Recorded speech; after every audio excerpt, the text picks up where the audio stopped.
Yes, bwana kama karibu sana kwenye huu mzigo mtamu wa kuitwa Hitman Driver. Bwana, hii ni sehemu ya 16. Na kama utakuwa unakumbuka vizuri katika sehemu iliyopita, na maanisha sehemu ya 15, tulisha pale ambapo mambo yamepamba moto kweli kweli, ambapo mkurugenzi wa M15 anapata tumbo joto kuweka bayana ni nani aliyehusika na mipango ya kutekwa kwa Juliana. Lakini Gamba anajua ya kwamba muhusika ni Mzee Miki. Sasa nini kitatokea? Nikakwambia usikose katika sehemu ya 16. Hatimaye mzigo huu hapa sehemu ya 16. Karibu ungane nami mwanzo mpaka mwisho. Karibu. Naam. Tayana alionekana kukata simu huku akiachia msonyo mkali mno. Uso wake Tayana ulionyesha dhahiri shairi kuto kuridhishwa na majibu ya mkurugenzi huyo, aliyekuwa anaonesha kuficha mtu ambaye alikuwa anahusika kwenye utekaji wa Juliana na mipango ya kuuliwa kwa Mzee Mashushu. Tayana aliyefanya hili jambo inaonekana ni mtu ambaye anaonekana ni mtu wa umuhimu na ni mtu mkubwa kuliko wakubwa wake wa hiyo taasisi. Nisikilize Gamba, hakuna mtu mkubwa kwenye sheria. Najua Tayana, ila kuna watu wapo juu ya sheria. Na watu walioshikilia siri za mambo mengi sana wapo, ambazo endapo siri hizo za viongozi kama hao wakijaribu kumsumbua au kumwinda, basi siri zao zinaweza kuwa ni nje na kusababisha maafa makubwa sana kwao au hata kwa nchi pia. Kwa unachokizungumza Gamba, unataka kusema kwamba unamjua aliyemteka Juliana, si ndio? Namfahamu ndio. Sasa muda wote unaniacha nahangaika akati unamjua mtekaji ni nani? Kwa nini lakini Gamba? Okay, ni nani aliyemteka Juliana?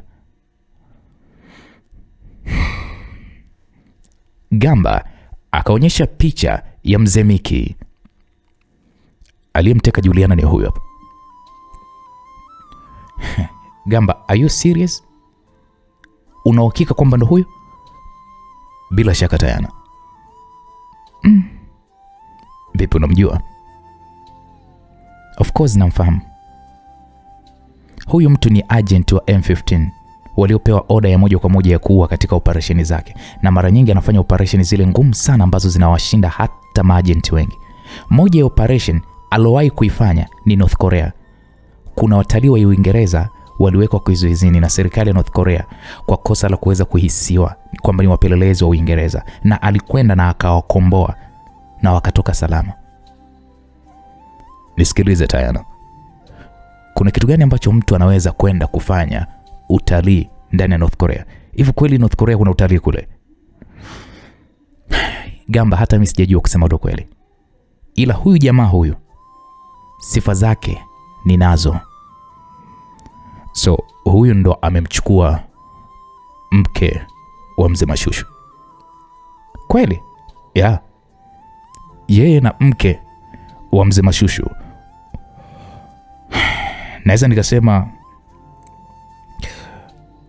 wamekutana kwa muda mrefu kidogo, kwa sababu madamu yeye mwenyewe, namzungumzia Mama Jo, alisema kabisa walikuwa na mahusiano na huyu Mzee Miki toka utotoni mwao, na mzee huyu alikuja kuingilia kati akamchukua. Basi jamaa alipotea, na mwisho wa siku wamekuja tena kuibuka kwenye kipindi hiki, na mbaya zaidi hata mtoto wa kwanza wa Mama Jo ambaye anaitwa Rosie ni mtoto wa huyu Mzee Miki. Ila wanawake sisi Mungu anatuona. Ko Mzee Mashushu anajua? Atajulia wapi? Hajui chochote, maskini ya Mungu. Mungu wangu. Je, utakabiliana naye vipi? Nisikilize Gamba, watu kama hawa tukicheza nao vibaya, mambo yetu yote yanaweza kamwaga hadharani, na sidhani kama itakuwa ni story nzuri kwa washirika wetu wa biashara na makampuni yetu yanayotambulika kiuhalali kabisa. Na kwa nchi kama hii, vyombo vya habari vikiamua kuweza kuandamana, I say utajikuta unajutia sana. Na ni kwa nini siri zako zimetoka? Nisikilize Tayana, kwa sababu ndege inaelekea nchini Tanzania, basi tutajua nini cha kufanya baada dogo tukofikishwa Tanzania.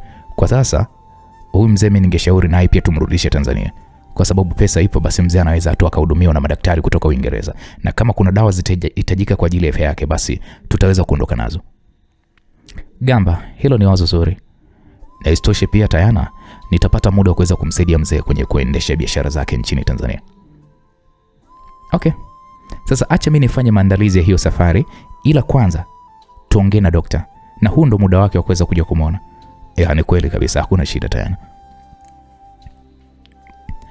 Naam, Gamba alimjibu Tayana huku akitazama saa yake mkononi. Msikilizaji, upande wa pili tunapata kuona mazungumzo.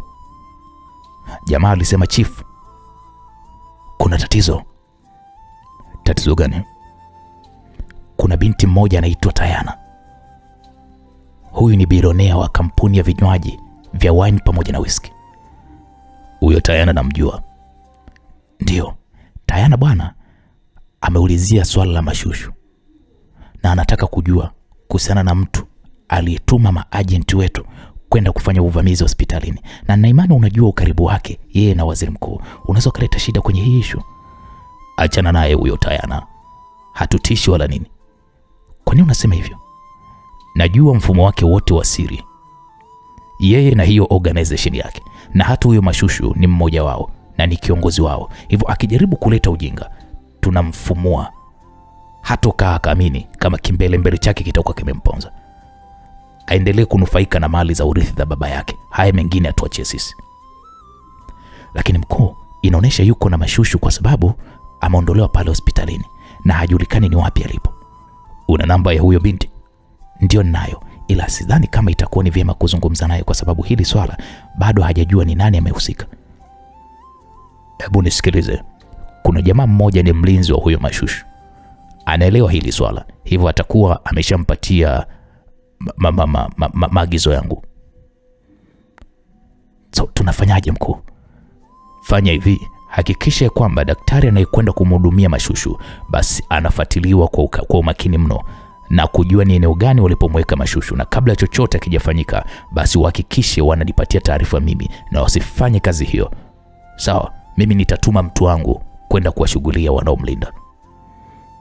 Sawa mkuu, ila mkuu, kwa makini bwana.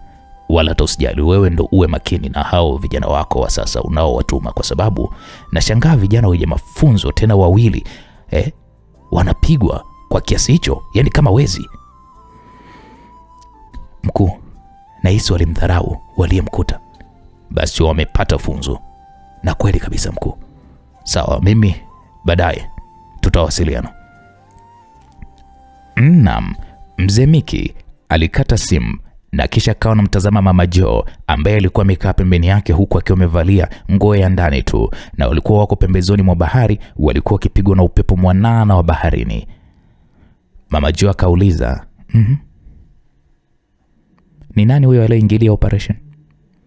Ni mpuzi mmoja hivi anaitwa Tayana, ila sidhani kama anaweza kuzuia chochote. Hebu waambie basi vijana wako wamfanye mfu huyo mpuzi kabla hata hajawa hai. Ila umesema kwamba huyo Gamba anakusikiliza? Ndio, ananisikiliza. Kwa nini hiyo oda usimpe Gamba? Amue huyo mwanadada Tayana haraka tu, anamaliza kazi. Kusema ule ukweli, sidhani kama Gamba anaweza kuifanya hiyo kazi kwa sasa. Sidhani kama anaweza kunisikiliza. Basi mimi nimeshatoa maagizo, ni muda mfupi tu tutajua ni wapi alipokuwa huyo mshenzi wako. Sio mshenzi wangu bwana, mimi hata sihusiki na mashushu saizi. Haya, tutamaliza mazima safari hii, hawatofanya makosa vijana wangu. Naam, mzee Miki alizungumza kwa kujiamini mno. Unajua, mimi nina hisia juu ya Juliana kurudishwa Tanzania. Una maana gani? Unaonaje wakamshusha Kenya na kisha wakamwingiza Tanzania kwa usafiri wa kawaida? Yaani kwa nini iwe hivyo sasa? Kwa sababu kama kuna mtu anaweza kuingilia hili swala, nina imani watakuwa wamefuatilia kwa umakini ni wapi alipo Juliana. Alafu kweli, unajua Gamba ninayemjua mimi, yule mtu sio wa kushindwa kirahisi. anapenda kufuatilia jambo tena hatua kwa hatua.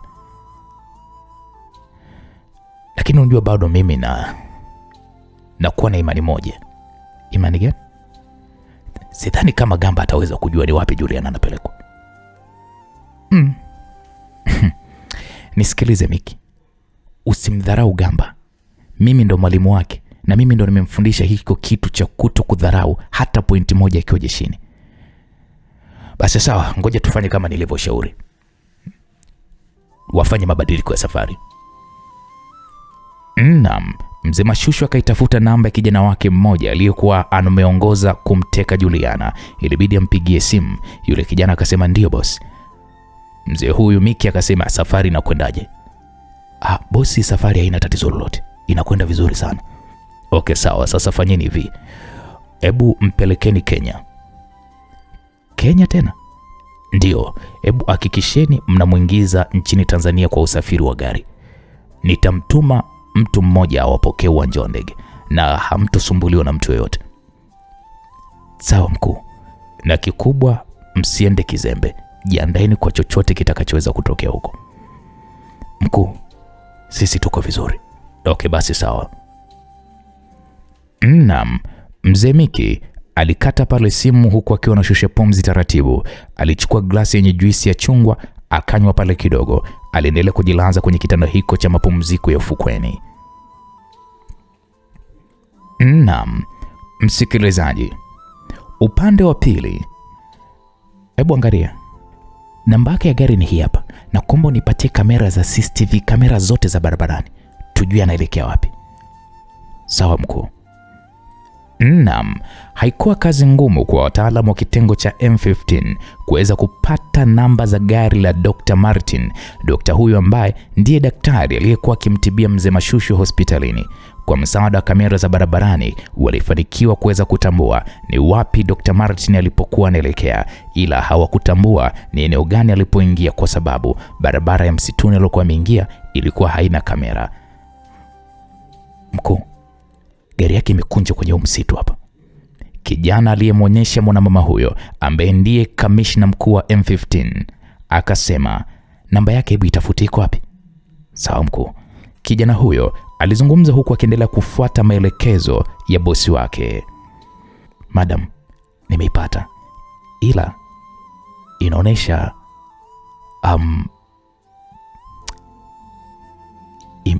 imeachwa hospitalini. Shit. Hawa watu wako makini sana. Hebu unahitaji uendelee kufuatilia huyo daktari, umfuatilie kwa karibu na tujue ni wapi anakwenda na uripoti kwangu moja kwa moja. Sawa madam. Mwanamama huyo akajifikiria kwa sekunde kadhaa. Alitamani kumpigia Miki ila alivuta subira kwa sababu majibu atakayompatia Miki hayatomfurahisha kabisa Miki. Naam, upande wa pili. Karibu sana dokta. Nashukuru sana. Mmeshindaje jamani? Tunamshukuru sana Mungu. Gamba uko poa kabisa? Niko salama daktari, karibu. Dokta, na imani ya kwamba hujafuatiliwa. Sijafuatiliwa kabisa madam. Nimekuja kwa umakini sana kufika hapa. Na istoshe simu yangu nimeiacha kabisa ofisini kwa sababu nahisi wanaweza wakanifuatilia na kujua ni wapi nilipo. Okay, basi vizuri, karibu. Dr. Martin alizungumza na alianza kuangalia hali ya Mzee Mashushu huku Gamba pamoja na Tayana walikuwa wakimfuatilia kwa umakini mno dokta huyu. Dr. Martin alifungua mkoba wake aliyokuwa ameingia nao ndani hapo. Alitoa kichupa kidogo chenye dawa ya unga, akayayusha dawa hiyo kwa kutumia dawa nyingine ya maji, na kisha dawa hiyo akamchoma Mzee Mashushu kwenye mshipa wa mkono wake wa kulia, ambapo mkono huo ulikuwa haujachomwa sindano ya dripu. Gamba ilibidi aulize, hiyo dawa ni ya nini dokta? Hii dawa inamsaidia kukausha kidonda kwa ndani kwa haraka. Okay sawa dokta, ila tunahitaji ushauri wako wa kitabibu. Sawa, tunakusikiliza Gamba. Hali ya kiusalama kwa Mzee Mashushu kwa hapa sio nzuri, na mimi na wazo moja, nahitaji kumrudisha mzee nyumbani nchini Tanzania. Unataka kumrudisha akiwa kwenye hii hali? Na ndio maana nimekuuliza dokta. Kwa sasa hivi huyu mzee anahitaji utulivu wa hali ya juu sana, kwa sababu tunajitahidi kuhakikisha kwamba asilimia zake za mwenendo wa mapigo yake ya moyo yaende vizuri. Sasa tukiendelea kumsumbua tutampoteza na tutakuwa hatujafanya jambo lolote. Itachukua muda gani mpaka akae sawa? Hadi atakapoweza kufumbua macho yake. Asiye, kwa kweli ni mtihani. Na mimi sasa nachoshindwa kuwapa jibu la moja kwa moja, kama mnavyoona hali ya mgonjwa. Na kwenye mambo yetu sisi ya kidaktari, hakuna mambo ya ramri kujua kwamba lini huyu atazinduka au lini atafumbua macho yake. Ingekuwa ni tatizo jingine, basi tungeweza kujua. Kwa bahati mbaya sana, kuna sumu ilishaanza kushambulia moyo wake, na hiyo ndio ilopelekea sisi tutumie muda mwingi sana kuweza kuiondoa sumu hiyo mwilini mwake. Kwa hiyo sumu ikiondoka mwilini mwake atakuwa sawa. Sumu tumeshaiondoa mwilini mwa mzee Mashushu, tumeshaiondoa kabisa, lakini kilichopo sasa hivi ni kupandisha hizo asilimia unazoziona hapo kwenye screen, zikihesabu mapigo yake ya moyo. Mbona mtihani? Gamba alizungumza huku akiwa amechoka kweli kweli. Mimi niwaombe ndugu zangu, tumombe Mungu, kwa sababu Mungu ndo mkubwa, Mungu ndo mwenye mamlaka, kwa sababu yeye anaweza kutufanyia muujiza mzee akazinduka, na hata sasa hivi anaweza kazinduka kupitia Mungu. Ila mimi daktari, asilimia zake huyu mgonjwa nikiziangalia bado ziko chini sana. Okay, sawa, tumekuelewa. Wakati wanayezungumza hayo, mlango ulifunguliwa. Aliingia pale mlinzi Johnson. Huyu ni mlinzi wa Madam Tayana. Johnson akasema, mkuu, tunaweza tukazungumza kidogo pembeni? Tayana akasema, bila shaka. Gamba, na wewe nakuomba mara moja. Wakatoka kwenye hiko chumba, wakasogea eneo ambalo sio rahisi kwa Dr. Martin kuweza kusikia mazungumzo hayo. Tayana kamuuliza mlinzi wake, unasemaje? Madam, nimepata taarifa ya siri sana kutoka M15 kwa mdogo wangu yule anayeshughulika na masuala IT. Anasemaje? Tayana aliuliza huku akimtazama Johnson usoni mwake. Johnson akaanza kwa kusema, ni kwamba wanamfuatilia Dr. Martin. Yaani Dr. Martin anafuatiliwa. Na hapa ninapoongea na wewe madam, amepewa kazi hiyo na bosi wake mkuu kabisa wa M15, na sehemu ya mwisho kuliona gari la dokta kwenye CCTV kamera za barabarani ni kwenye kona ya kuja huko msituni. Kutoka msituni mpaka hapa ni kilomita ngapi? Ni kama kilomita 35. Na hili eneo wanalijua kwa sababu ni msitu wa babangu. Sasa kwa nini wanamfuatilia Dr. Martin? Gamba, unajua M15 sio watu wa kuzembea. Wanaunganisha doti kuanzia kilichotokea hospitalini mpaka kufika kuondoshwa kwa mzee Mashushu. Na mimi nina imani watakuwa wanajua juu ya aliyehusika ni Dr. Martin kwenye kumtibu mzee Mashushu. That's why wanamfuatilia Dr. Martin. Tayana alizungumza kwa sauti ya chini huku akimtazama Gamba usoni mwake. Huyu mshenzi ameamua kukaa upande wa mtu wake. Sasa nitajua wapi pa kumbana. Tayana alisema hivyo huku akionyesha kukasirishwa kwa kitendo hiko cha mkuu wa M15 kuamua kumfuatilia Dr. Martin. Gamba akasema, mimi nahisi wataendesha operation ndani ya huu msitu na watajua hii nyumba, na wakishajua basi watatuma watu kwa ajili ya kuja kumuua mzee Mashushu, jambo ambalo linaweza kuweka vijana wenu hatarini, kitu ambacho mimi sitohitaji kuweza kutokea kwenu kwa sababu hii vita nyinyi haiwahusu. Mimi ninaomba moja la mwisho kwako Tayana, naomba unisaidie nitakachoweza kukuomba. Gamba alizungumza kwa umakini huku akimtazama Tayana machoni mwake. Alikuwa akimkazia macho akimaanisha kile anachotaka kukiomba ni kitu cha muhimu mno. Niambie Gamba, na kusikiliza. Unataka kuniomba nini? Tayana alizungumza huku akimtazama Gamba usoni mwake. Gamba akasema, Tayana, nahitaji unisaidie.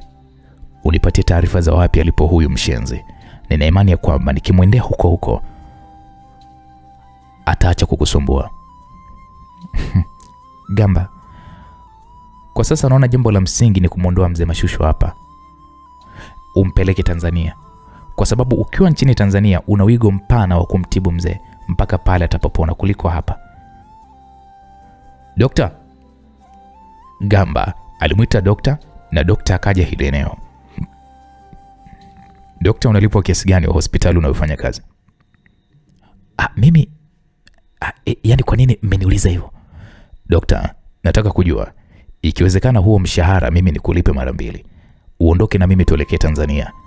Na kazi yako hiyo ni kumtibu mzee Mashushu. Gamba, najua kwamba mimi nahitaji pesa. Ila Gamba, mimi na familia ambayo inanitegemea hapa Uingereza, na sidhani kama hiyo pesa utanilipa kwa miaka yangu yote. Hebu jamani, nawasiliana na mkurugenzi wako.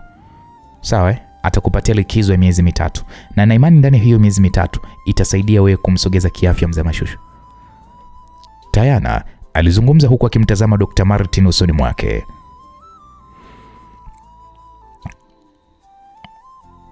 Boss, mimi na ushauri. Kwa sababu ya kinachoendelea, ningeona tungempata daktari mwingine ambaye anaweza akashughulika na mkuu kwa kazi hiyo. Alikuwa ni mlinzi wa Tayana alizungumza hivyo. Dr. Martin akasema, jamani, mimi hapa nina rafiki yangu na yeye ni specialist kama mimi, lakini yeye ni wa kujitegemea, yuko Afrika Kusini. Mnaonaje ni waunganishe na huyo rafiki yangu, atawasaidia kuliko mnichukue mimi nipeleke Tanzania? Dr. Martin alizungumza huku akiwatazama. Tayana akasema, okay, huyo rafiki yako dokta ni mzuri, ana ujuzi kama wa kwako? Dr. Martin akasema, ndio, ni daktari mzuri na mwenye ujuzi mkubwa. Yeye sasa hivi anafanya kazi zake kwa kufuata wagonjwa walipo. Ni wape namba yake muwasiliane na imani atawasaidia kwa kiwango kikubwa mno, na kutokana na kwamba ni mtu wangu wa karibu, basi nitampatia maelekezo ya namna gani ya kuweza kuendeleza matibabu. Okay, sawa, ni jambo zuri kama ni mtu mzuri kwenye hili jukumu. Nashukuruni sana kwa kunielewa jamani. Kutokana na kwamba sijaja na simu yangu, mimi naomba mnipatie laptop nichukue namba zake na kisha niwasiliane naye. Johnson, hebu msaidie kwenye hilo na tupate uhakika wa huyo daktari na utendaji wake wa kazi. Sawa mkuu. Mlinzi huyu Johnson alitoka ndani hapo akiwa ameongozana na Dr. Martin, na kisha alimwacha Gamba pamoja na Tayana. Walikuwa wakimtazama mzee Mashushu ambaye mzee Mashushu bado alikuwa hajitambui pale kitandani. Gamba, hivi unahisi huyu mzee akija kupona ni atakulipa kwa hiko wewe ambacho unakifanya kwa ajili yake? Unamaanisha nini Tayana? Gamba, unajitoa sana kwa huyu mzee. Unahatarisha mpaka maisha yako. Unahisi ya kwamba ataheshimu hiki ambacho unakifanya? Nisikilize Tayana. Mimi nafanya bila kuweza kutarajia kulipwa yaliyo mazuri. Hii ni moja jukumu langu kama mlinzi wake. Hivyo sidhani kama natarajia malipo ya wema kutoka kwake. Vipi, umefikiria kuifanya ile biashara tulioizungumza kwenye kikao? Hadi nikirudi Tanzania ndo nitaangalia mfumo mzima unasemaje. Okay, sawa. Mimi acha nifanye maandalizi ya ndege binafsi ya kurudi nchini Tanzania, na kama ni kumuondoa hapa inabidi kumuondoa kwa helikopta. Inatua? Yes, kuna kiwanja cha helikopta kipo kama mita 100 kutoka hapa. Okay, sawa. Nashukuru sana Tayana kwa kile unachonifanyia. Usijali Gamba. Na pia nina furaha sana kukutana na mwanaume shupavu. Mwanaume asiye muoga wa hatari yoyote inapokuja mbele yake. Kwa kweli we niseme tu ni wanaume wachache sana wanaweza kufanya hiki ambacho unakifanya Gamba. Nashukuru sana Tayana. Mambo yakitulia basi nitahakikisha ninakualika nchini Tanzania uje kufurahia maisha. Nashukuru sana Gamba. Nataka twende Zanzibar na Kilimanjaro kwa sababu ndio maeneo ambayo ninasikia na sifa zake nzuri. Ndio, okay, shukrani sana. Basi ngoja nipige simu 2-3 hapa. Okay, kuna shaka Tayana. Naam, msikilizaji, Tayana alitoka ndani hapo. Gamba alitoa simu yake na kisha akampigia Don Rafael. Gamba, Ndio mzee wangu. Mmefikia wapi? Nimesambaza vijana kwenye viwanja vyote nchini. Nina imani wakiingia tu wameisha, na kuna watu wa uhamiaji tayari nimeshawaweka tayari, na imani kazi itakwenda kukamilika, hawatoamini. Okay, sawa mzee wangu, mimi najiandaa kumleta mzee huko, hivyo nitawasiliana na wewe tutakapoweza kuwa tunakaribia kufika. Okay, sawa Gamba, hakuna tatizo. Karibu sana nyumbani Tanzania. Lakini mzee, nitaomba unipatie ripoti pale mtakapoweza kuwadaka wale watekaji. Gamba, usijali, wewe kuwa na amani Gamba. Naam, Gamba alikata simu mara baada ya kuzungumza na Don Rafael. Tayana alionekana kuingia ndani hapo. Tayana akasema ya kwamba nimezungumza na mkurugenzi mmoja wa shirika la ndege na amekubali kunikodisha private jet kwa ajili ya kuelekea Tanzania, ila ameniomba safari iwe mara baada ya masaa 4 mbele. Amekueleza sababu ya kuweka masaa 4 mbele? Amenieleza kuna baadhi ya taratibu inabidi wazikamilishe kwa sababu huwezi tu kusafiri kwenye anga za mataifa ya watu bila ya kuwa na kibali maalum cha kupita kwenye hizo anga. Hivyo nasubiri aweze kukamilisha. Daktari naye vipi? Johnson anamsimamia. Watatupatia tu ripoti wala tusijali Gamba. Okay, sawa. Gamba, unaonekana umechoka sana. Sidhani kama umepata muda wa kuweza kulala. Kiasi kidogo. Unahitaji kahawa? Kama ipo. Twende basi nikakuandalia. Walitoka ndani hapo na kuelekea jikoni. Tayana alianza kuandaa kahawa hiyo katika mashine maalum ya kutengenezea kahawa.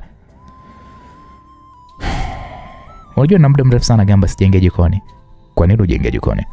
Basi tu, unajua Gamba, nimekuwa ni mtu mwenye mambo mengi sana. Hivyo hata wafanyakazi wangu pia wa kupika nyumbani kwangu huwa wananipikia mara chache sana nikiwa niko tu nyumbani. Ila kutokana na mizunguko mingi ya kibiashara nini huwa najikuta tu nashindwa kusema ukweli kabisa kutulia jikoni. Pole sana Tayana. Inabidi utembee na mpishi wako au anakupikia ukiwa kwa safari za mbali. Ndio ninachokifanya. Huwa nikiwa niko safari za mbali mara nyingi huwa ninasafiri hadi na daktari wangu. Wow, kumbe. Yes. Ukishakuwa mtu maarufu na una nafasi ya kiuchumi, usijaribu kujiamini sana, hususan kwenye matibabu ya kiafya na vyakula, kwa sababu tuna maadui kila kona wanaotuzunguka, tunaowajua na tusiowajua pia. Aise kweli. Naam, Tayana alimimina kahawa katika vikombe viwili, akampatia Gamba kikombe kimoja. Gamba akasema shukran. Karibu Gamba. Walianza kunywa kahawa hiyo taratibu, huku wakiwa wamekaa katika viti virefu jikoni humo. Ukimya ulitawala kati yao. Mlango ulionekana kufunguliwa na aliingia kijana Johnson akiwa ameongozana na daktari. Tayana akauliza, vipi, mmefanikiwa? Ndio mkuu.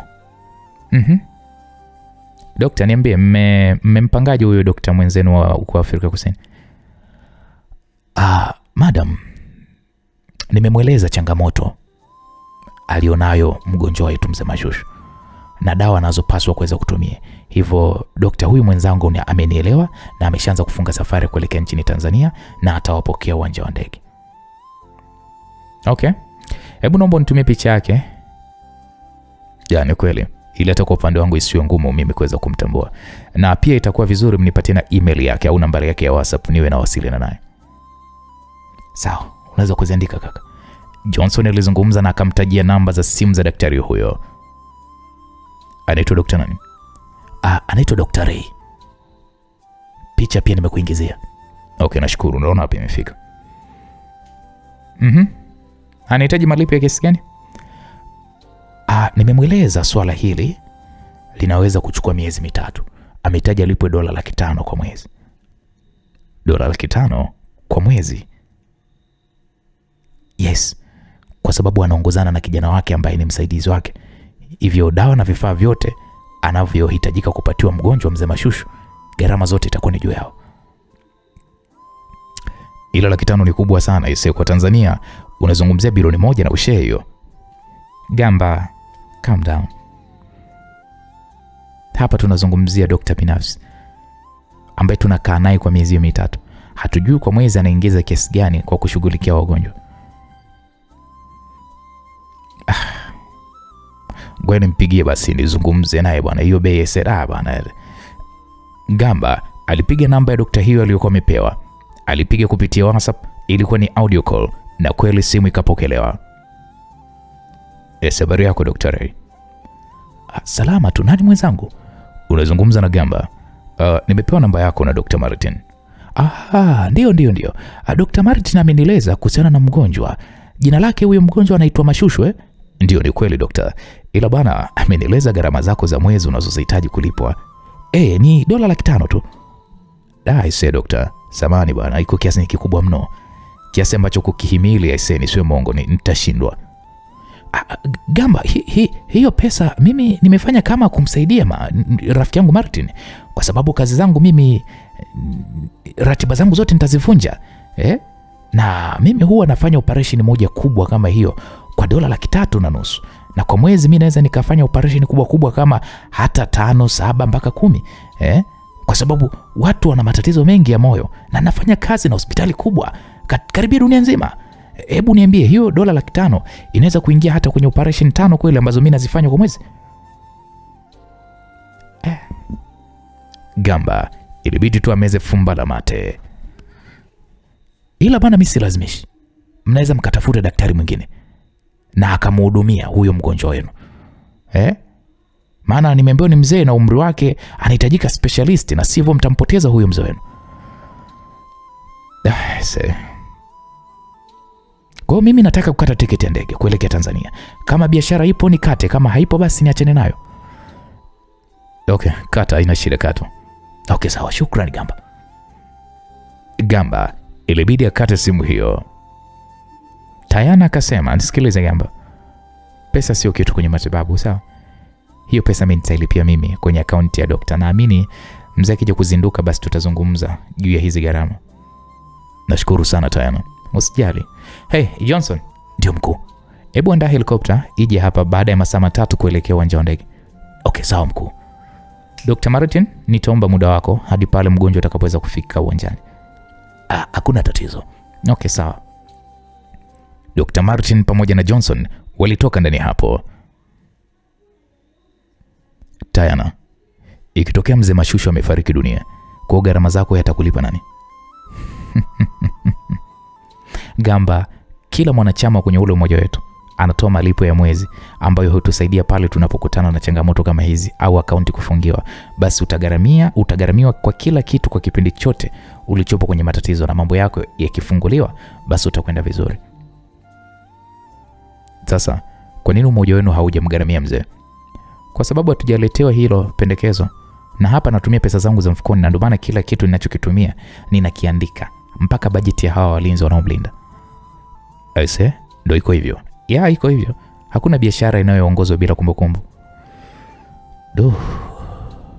Gamba alimtazama Tayana, japo ni binti mdogo, ila ni binti mwenye akili nyingi mno na mwenye kuijua pesa. Nisikilize Gamba, babangu aliwahi kuniambia nisidharau hata senti moja ya pesa yangu, nisije kuidharau pesa yangu kuiona ndogo. Alinitolea mfano, kwenye milioni 1 ukitoa senti moja tu haiwezi kuwa milioni 1 tena. Hivyo alinizoesha maisha ya kuandika kila ninachokitumia kwa siku. Yaani hata kama nikiingia kwenye mgahawa nikanunua hii kahawa, ninaandika. Hivyo ni mara nyingi sana najitahidi sana nisitoke kwenye ile budget ninayokuwa najipangia kwa matumizi yangu ya siku. Na hata kama nikitoka kwenye budget yangu ya siku, iwe ni sababu za msingi, na budget hiyo huwa yani ninaiendesha kwa ile pesa ambayo ninajilipa. Unajilipa kivipi? Sijakuelewa Tayana. Swali zuri Gamba. Hata ukiwa tajiri, unaingiza kiasi gani cha mapesa, hakikisha unajilipa mshahara kila pesa inayosalia, kila pesa inayoingia kwenye akiba. Yani kuna pesa hiyo inaingia kwenye akiba yako, kwenye pesa ambayo inabidi iende kwenye uendeshaji wa biashara, lakini make sure kuna pesa unakuwa unajilipa wewe kama wewe. Wengine tukipata mali unajua tunamaliza mpaka kufika mwisho wa mwezi na hakuna kitu. Inabidi ubadilishe mfumo wa maisha yako Gamba. Nimejifunza, nitabadilisha kwa kweli. Siku moja na mimi nataka niwe nalinda kipato changu. Hebu acha zako Gamba. Waliendelea kuzungumza mambo mengi yanayohusiana na biashara anazozifanya, na akampa mawazo mengi Gamba ya biashara anazoweza kuzifanya akiwa nchini Tanzania, na Gamba alimwahidi Tayana kuhakikisha ya kwamba atapambana kufanya hizo biashara. Muda wa kuondoka eneo hilo ukawadia. Waliingia kwenye helikopta hiyo kubwa ambayo imewawezesha kuandamana na walinzi wanne wa Tayana. Ndani ya dakika 15 walifanikiwa kufika uwanja wa ndege salama. Kutokana na kwamba Tayana alishughulikia taratibu zote za safari hiyo, hapakuwa na usumbufu aina yoyote kutoka kwa askari wa uwanjani hapo. Tayana, umekuwa ni mtu mwema sana kwangu. Ninakushukuru sana. Usijali Gamba.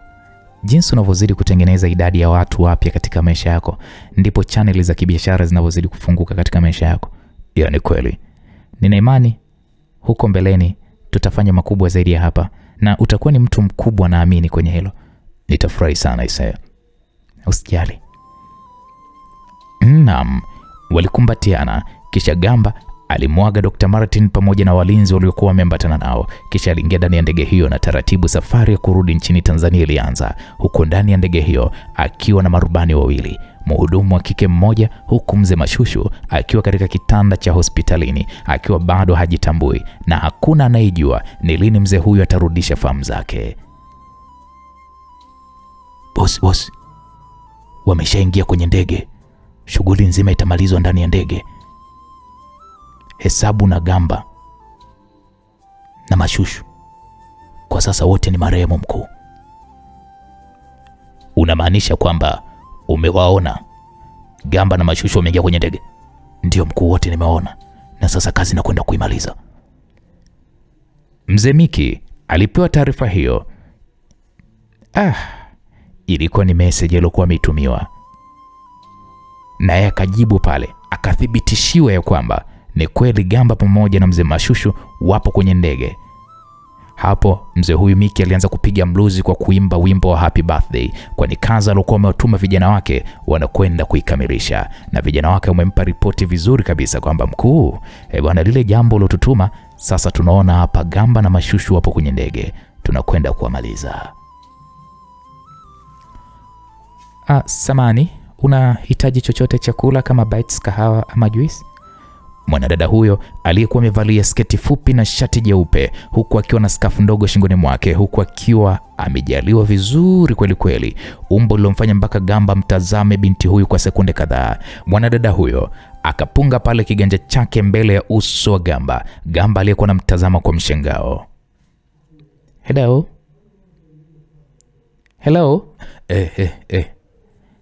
Samani kakaangu, nakuona huko mbali. Acha tu. Ulikuwa unasemaje dadangu? Unatumia juisi, kahawa ama bites? Nipatie kahawa na sambusa. Ngapi? 4 zinatosha. Okay, sawa. Mwanadada huyo aliondoka na kumfanya Gamba geuke na kumtazama. Japo ni Muingereza, ila alikuwa amejaliwa kuwa na umbo la Kibantu. Alikuwa na msambwanda mkubwa kiasi, huku kiuno ni chembamba. Kimehamisha kabisa mawazo ya Gamba, na Gamba kajikuta kiingiwa na uchu wa mapenzi. Mwanadada huyo akarudi huku akiwa na vitu alivyokuwa ameagiza Gamba, akaviweka katika meza ndogo iliyopo mbele ya siti ya Gamba.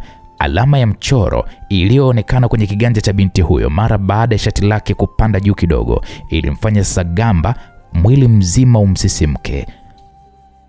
Binti huyu ana alama ambayo Gamba sio mara yake ya kwanza kukutana nayo, kwa sababu alama hiyo inatumiwa na kikosi cha siri cha wauaji ambao kazi yao ni kuua watu mashuhuri ambao ni ngumu mno kuuawa na vikosi vya serikali.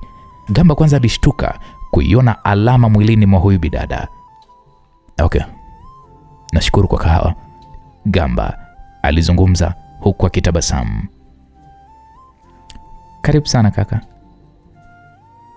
Okay sawa, ila ngoja kwanza niende washing mara moja, Gamba alizungumza huku damu ikimchemka, kwani taa ya hatari ilikuwa imeshawaka kichwani mwake. Anachopaswa kuweza kukaa ni kwa tahadhari. Gamba alikipita kitanda alicholala mzee Mashushu, alifungua mlango wa chooni huku masikio yake akiwa makini mno kusikiliza kinachoendelea nje. Akaufungua kwa haraka mkanda wa sururi yake, akauvua, akaushika pale mkono wa kulia, akauzungusha kwenye kiganja chake cha mkono. Gamba alifungua mlango kwa haraka, akamkuta pale mhudumu wa ndege akiwa amefunga kiwambo cha kuzuia kelele kwenye bastola. Kumekucha sasa, Gamba alizungumza kimoyomoyo na kwa kasi akakivuta kitanda alichokuwa amelala mzee Mashushu kwa nyuma, na kwa uwezo wake wa hali ya juu kijana Gamba alimrukia mhudumu huyo ambaye yote aliyoyafanya Gamba yalikuwa imetokea ndani ya sekunde 3 tu. Akamwangusha mhudumu huyo chini kwa kasi ya ajabu. Gamba akajiweka pale sawa, na mhudumu huyu wa ndege akamsukuma Gamba. Gamba akanyanyuka, huku mhudumu naye akawa amesimama kwa haraka mno. Bidada huyu akachana sketi yake katikati, huku akiwa anamtazama Gamba. Gamba alikuwa amejiweka tayari kwa mashambulizi. Gamba akasema, aliyekutuma amekulipa kiasi gani? Gamba aliuliza huku akimtazama mhudumu huyu aliyekuwa anaivua skafu yake shingoni. Akasema, kazi yangu ni kuwaua na si kitu kingine. Gamba akasema, okay sawa, kama unaweza kuniua njoo. Gamba alitazama bastola hiyo ambayo ilikuwa iko pembeni. Bastola ilikuwa imerukia chini ya siti, na hiyo ndio ikawa salama kwa mzee Mashushu ambaye hawezi kujipambania. Mhudumu huyo akaanza kumshambulia Gamba aliyekuwa anaanza sasa kurudi nyuma kuelekea kilipokuwa kitanda cha mzee Mashushu kuhakikisha kwamba binti huyu hamfikii mzee Mashushu. Mashambulizi ya mateke, ngumi ya msichana huyo yakamfanya Gamba azidi kuongeza umakini wake, kwa sababu binti huyo alikuwa na mafunzo ya mauaji tena yenye ubora mkubwa mno, na amefanya operesheni zaidi ya 30 ya kuua watu waliokuwa wametumwa kuwaua, na wote alifanikiwa kuwaua. Sasa katika wakati wote wa mapambano, Gamba yeye alihakikisha anajilinda tu, wala ampigi bidada. Bidada anakuja, Gamba anapangua tu pa. Kumbe Gamba ndiye alikuwa anamsoma huyu bidada anakuja kwa mfumo gani, anapiga kwa mfumo gani. Binti ambaye alikuwa ni mwepesi kweli kweli kwenye kuruka sarakasi, binti ambaye alikuwa ni mwepesi kweli kweli kwenye kukwepa mashambulizi. Mabinti kama hawa ndo wale ambao wanakatika sana mitandaoni, lakini ukiwa vitandani hamna kitu. Ndo huyu binti, mbwembwe nyingi kweli kweli, pa. Gamba akasema, leo kweli nimekutana nacho. Yaani mpaka yeye mwenyewe Gamba kuna muda alikiri kwamba binti yuko vizuri. Gamba alikubali kimoyomoyo, huku akianza sasa naye kurusha ngumi zake mfululizo. Katika ngumi alizokuwa anazirusha Gamba, ni ngumi moja tu ilompata binti huyo, zingine zote binti alikuwa anazikwepa. Cha ajabu, binti huyo akamwambia Gamba, pigana kama mwanaume wewe. Oho. Gamba kwanza akamtazama huyu binti kwanza, kwa sababu hajawahi kukutana na kauli kama hiyo tena kwa kipindi chake chote alichofanya operation za kiusalama. Gamba akamwambia, usio nipigane kama mwanaume. Binti akasema, mbona kana mlaini wewe? Huwa anapenda kupigana na wanaume. Inaonesha wewe bado sio mwanaume. Okay.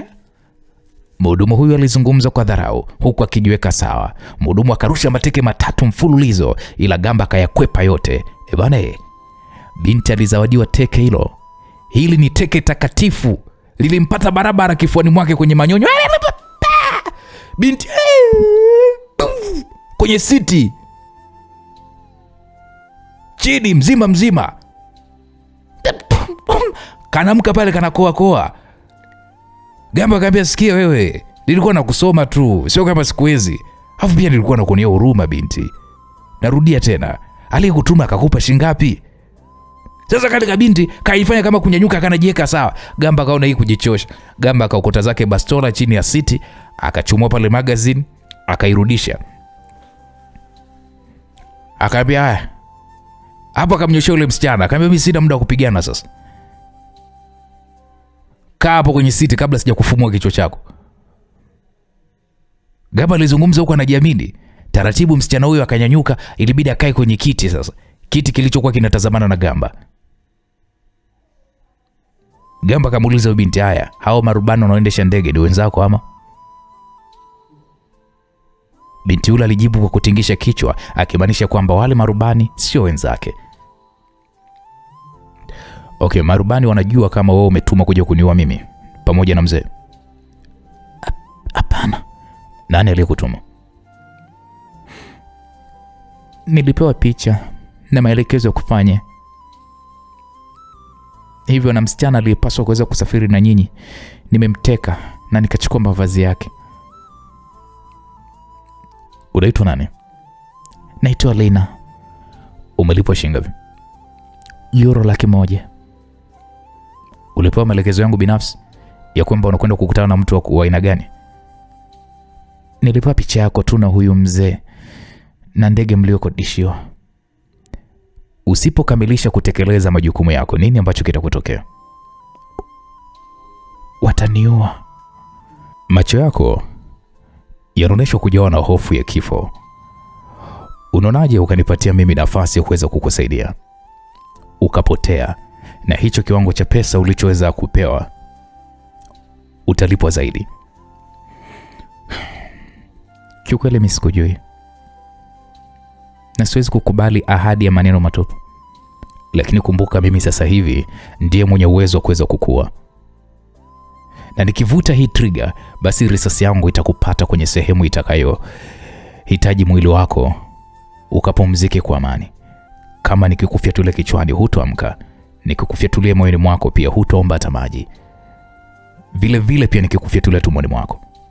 Hivi natamani kujua, umeua watu wangapi mpaka sasa hivi kwenye misheni zako zote ulizokuwa unatumwa? Nimeua wengi, na sikumbuki idadi yao kwa sababu sina kumbukumbu ya kutunza listi ya watu ambao nawaua.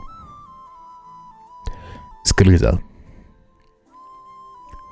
nakupatia euro 150,000, na tukifika Dar es Salaam nitakumalizia nusu, au nikuue upoteze hata hiyo 10,000 uliyopewa. Wewe ni nani? Mimi ni mlinzi wa huyu mzee. Huyu mzee ni bilionea mkubwa sana Afrika Mashariki, na nina uwezo wa kuipata hiyo pesa ndani ya muda mfupi. Naam, muda huo kwanza Lina alishusha pumzi taratibu huku akimtazama Gamba usoni mwake.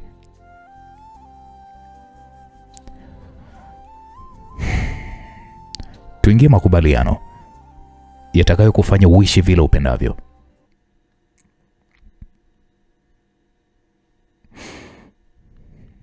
Mimi nitaenda wapi wakijua nimeisaliti organization?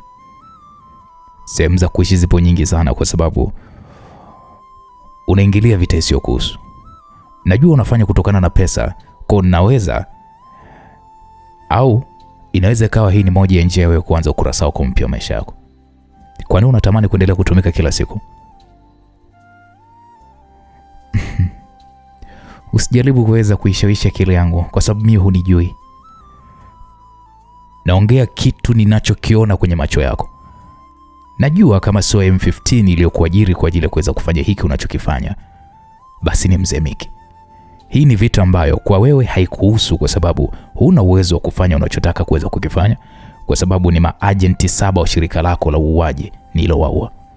Alafu tatu zenu zinafanana, hivyo hakuna nisichokijua kuhusiana na nyinyi. Wewe ni nani? Au kukueleza jina langu, au alikutuma tu uje kuniua? Hawakunieleza jina lako, nilipewa picha zenu tu. Naitwa Gamba, W. Gamba. Mungu wangu, Gamba W. Gamba ni wewe kwani? Lina alizungumza kwa kitabasamu na kumfanya Gamba shangae.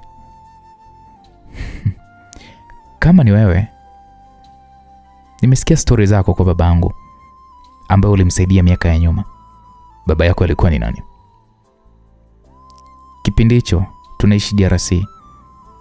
Babangu alikuwa ni daktari katika moja ya hospitali huko Kongo, na kulitokea uvamizi wa majeshi ya waasi, na anasema ulimpeleka kwa mmoja wa rafiki zako ambaye alikuwa ni mwanajeshi hospitalini hapo, na mara baada ya kufanyika kwa uvamizi, sijui kama unakumbuka ili tukio. Unamzungumzia Dr. David? Ndio. Kumbe unamkumbuka eh? Yeah, namkumbuka. Ni miaka mingi sana imepita, na hapo nilikuwa nafanya kazi ya ulinzi wa amani kabisa katika umoja wa majeshi ya UN kabla ya kuweza kuacha kazi na kuishi maisha tofauti. Naam, hapo Gamba alikaa kimya kwanza kwa sekunde kadhaa.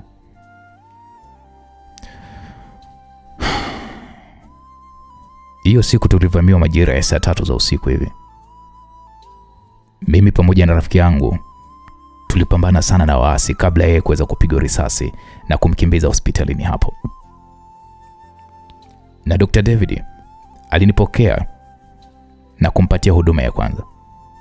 Na tulipokuwa kwenye hiyo hospitali, kulitokea uvamizi wa majeshi ya waasi kwa sababu walijua tumekimbilia pale hospitalini. Na hapakuwa na jinsi nyingine zaidi ya kuweza kupambana nao. Na namshukuru sana Mungu, nilifanikiwa kuweza kuokoa wote, japo mapambano yalikuwa ni mazito sana. Aise, nilitamani siku moja kuja kukutana na wewe. Japo imepita miaka mingi, ila Mungu ameweza kutukutanisha kwenye kipindi ambacho kusema ule kweli sijakitarajia. Babako yuko wapi kwa sasa? Babangu mimi ni marehemu. Pole sana. Nashukuru. Ila wamemuua. Kina nani tena? Baada ya kumaliza kuhudumu DRC aliweza kurudi Uingereza, ambapo aliendelea na mambo yake ya ugunduzi wa dawa, na kuna formula fulani alikuwa anaitengeneza kuhusiana na dawa ya HIV, ila kwa bahati mbaya kuna baadhi ya watu walikuwa hawahitaji iweze kutengenezwa kwa sababu ugonjwa ule ulitengenezwa mahususi kwa kuwaua Waafrika, ikiwa ni moja ya njia ya kuweza kumaliza wingi wa Afrika, wakihofia siku Waafrika wakija kujitambua na kujiunga pamoja, basi wanaweza kuwa ni bara lenye nguvu kuliko mabara yote duniani. Ndio sababu ya kuingia huko. Ndio.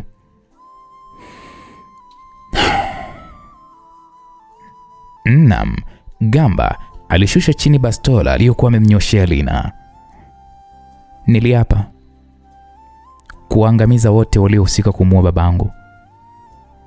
Ila kabla ya kufa babangu aliniambia kwamba nimtafute mtu anayeitwa W Gamba na nimwambie anipeleke kwenye andaki ambalo kuna hizo formula alipozificha.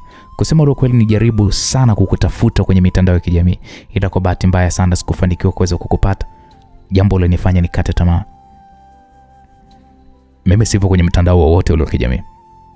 Bado vita inaendelea Kongo. Sasa sijajua kama ile hospitali ipo ama amna. Hilo andaki lipo kwenye hiyo hospitali ama lipo nje kidogo ya hospitali, kwa sababu ndipo alipomficha rafiki yangu na kumuuguza hadi alipoweza kufariki. Ase, pole sana. Nimeshapoa. Kibaya ni kwamba hakunipatia jina lako la kwanza ili kuweza kujua namna ya W. Yani nilitamani kujua W ina maana gani. W ni kifupi cha jina la Wesley. Kwa hiyo wewe ni Wesley Gamba? Ndio. Wow. Imekuwaje una jina la kiungu ikiwa Waafrika wengi wana majina ya kikabila? Mamangu alishaniambia kwamba kipindi nazaliwa nilipewa jina la mchungaji wao mmoja hivi wa kizungu aliyekuwa na hudumu kwenye kijiji chao, na alikuwa ni mchungaji aliye na pesa, na familia yangu kwa kumzawadia shukrani mchungaji huyo namna alivyokuwa ameipenda familia yangu akanipatia jina la Wesley. Okay. Gamba, nikutake radhi kwa kilichotokea. Na ndio maana nilipokuwa ninajifikiria kukua, nilikuwa napata uzito mkubwa mno kwa sababu misheni zangu nilizokuwa ninafanya sikuwahi kuzungumza na mtu niliyepewa kazi ya kumua. Mungu akiamua kukutanisha watu siku zote huwa kutanisha katika nyakati za ajabu ambazo sio rahisi kwa mtu kuweza kuzifikiria kichwani mwake. Kwa kweli nisamee kwa nilichokifanya. Wala hata usijali. Nipo katikati ya mapambano, hivyo inabidi kuweza kukubaliana na hali yoyote ile inayokwenda kutokea. Okay. Sawa. Naam, Gamba aliweza kumrudishia bastola yake Lina. Ikiwa Gamba amefanya hivyo ni ishara ya kumpima uaminifu Lina. Gamba hakuwahi kumjua Lina hapo awali, zaidi tu hakuwahi kukutana na baba yake Lina miaka zaidi ya 15 iliyopita. Naam, msikilizaji, upande wa pili tunapata kuona kitendo cha ndege ya wanausalama wa M15 kutua tu jijini Nairobi. Walipokelewa pale na wanausalama wengine wawili wa M15 wanaofanya kazi chini ya Kenya, na wakiwa wamepewa maagizo na Mzee Miki kuhakikisha ya kwamba wanampeleka Juliana nchini Tanzania kwa usafiri wa gari. Hey, mna simu yenu kutoka kwa mkuu? Mmoja wa majasusi hao wanaofanya kazi nchini Kenya alizungumza na kumpatia simu jasusi aliyekuwa anaongoza zoezi la kumteka Juliana. Ndio mkuu. Na imani mmefika salama nchini Kenya. Ndio mkuu. Sasa hebu elekeeni Dar es Salaam na muache hao wampeleke na gari, na mna kazi ya kufanya kule Dar es Salaam. Mkuu, kazi gani tena? Kuna panya mmoja alipewa kazi ya kumuua Gamba pamoja na Mashushu, ila cha kushangaza amekuwa na urafiki na Gamba na wanapiga story. Sasa nataka muwafanyie surprise wakishafika tu jijini Dar es Salaam. Sawa mkuu, hebu hakikisheni hamuwakosi. Sawa mkuu. Mzee Miki alikata simu huku akiwa amejawa na hasira, kwani moja ya kamera ya siri iliyokuwa imetegeshwa kwenye ndege hiyo ilikuwa inamuonesha Gamba akizungumza na Lina huku akicheka kwa furaha mara baada ya kumaliza kupigana kwa muda mfupi. Yaani Gamba amemshawishi nini huyu demu mpaka wameacha kupigana? Mzee Miki alijiuliza maswali yaliyokuwa yanakosa majibu. Hey,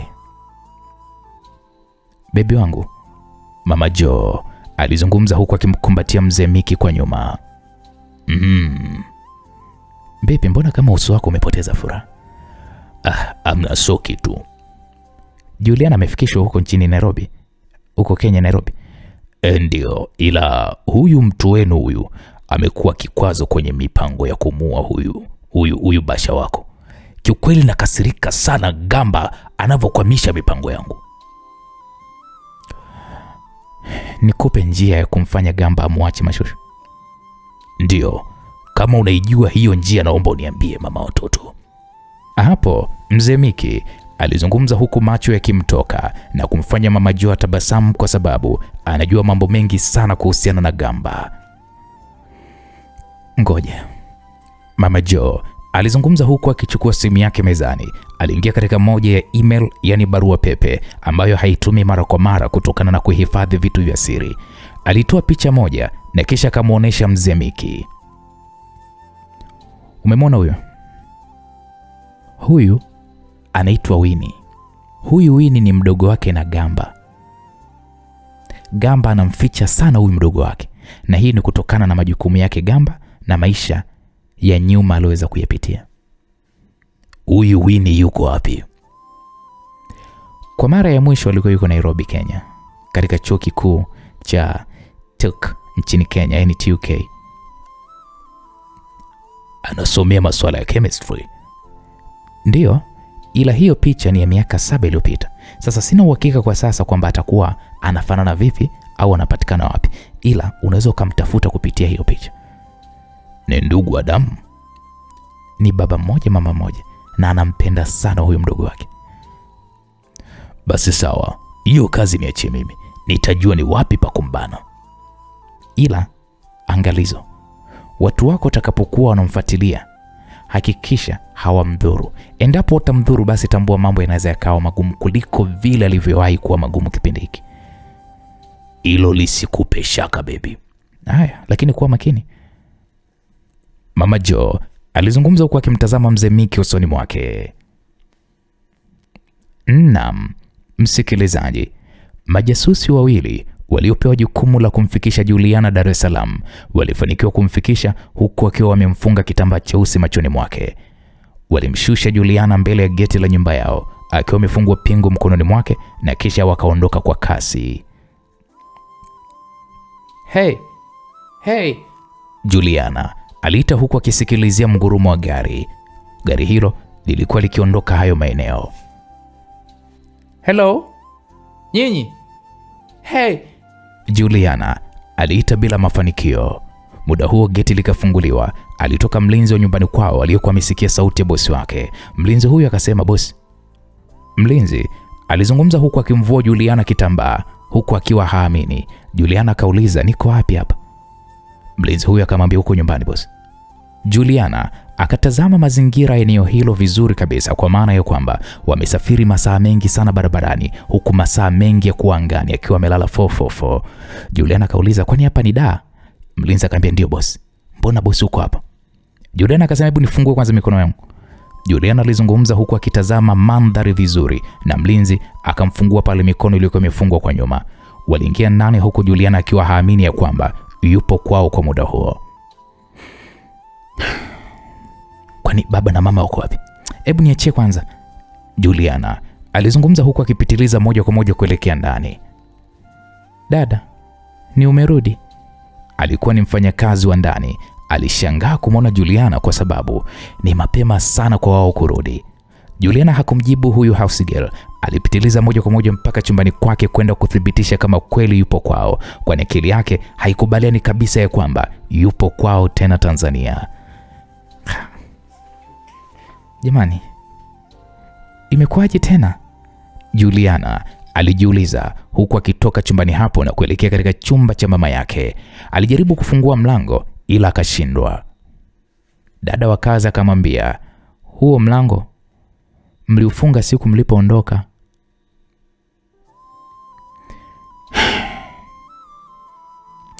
Hebu nipatie kwa simu yako. Sawa, ipo jikoni, acha nikaichukue. Au basi acha. Juliana alizungumza huku akirudi chumbani kwake. Alijifikiria kwanza kwa sekunde kadhaa. Alifungua draw, alitoa simu yake ambayo ni mara chache sana amekuwa akiitumia.